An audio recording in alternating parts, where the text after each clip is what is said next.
ఇక్కడ ఏంటంటే నేను మీరు గుర్తుపెట్టుకోవాల్సింది శ్రీశైలం దగ్గర నుంచి ఒక కాలువ ఎస్ఆర్బిసి వస్తుంది, ఇంకో కాలువ ముచ్చుమర్రి వస్తుంది, ఇంకో కాలువ ఇక్కడే మల్యాల అంద్రినేవా వస్తుంది.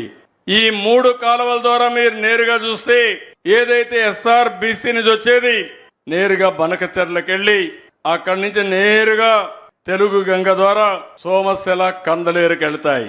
ఇంకో పక్క అంద్రినేవా మీరు ఒకసారి చూస్తే ఇక్కడి నుంచి బయలుదేరి నేరుగా అనంతపూర్ కలుపుకుంటూ అదే మారిగా కర్నూలులో కూడా పత్తికొండ, ఆలూరు ఈ నియోజకవర్గాలు నీళ్లిచ్చి అక్కడి నుంచి నేరుగా చిత్తూరు వరకు వెళ్తుంది. గొల్లపల్లి, చెర్లోపల్లి, కడపలో శ్రీనివాసపురం, అడవిపల్లి ఇవన్నీ వస్తాయి.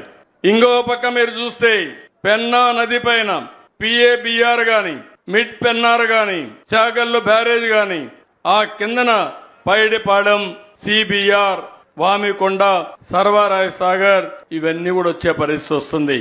ఇంకో పక్క మీరు చూసినప్పుడు ఏదైతే నేరుగా నగిరి గాలేరు పైన గండికోట, అవుకు, దానిపైన మైలవరం ఇలాంటి ప్రాజెక్టులన్నీ వచ్చి లాస్ట్ కు పోయే కొద్దికి మళ్లీ సోమశిల కందలేరుకు పోయి మళ్లీ ఆ నీళ్లు తిరుపతి దాకా వస్తాయి.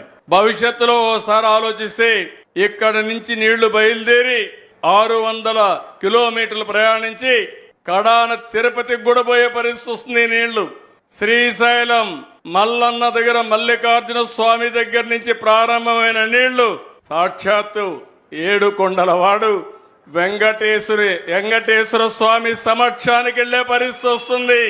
రైతుల కష్టాలు తీర్చడమే కాదు 2 దేవుళ్లను కూడా అనుసంధానం చేసే పరిస్థితి, జలహారతి ఇచ్చే పరిస్థితి వస్తుందంటే అది మనకుండే అదృష్టం అని చెప్పి కూడా నేను మీకు తెలియజేస్తున్నా.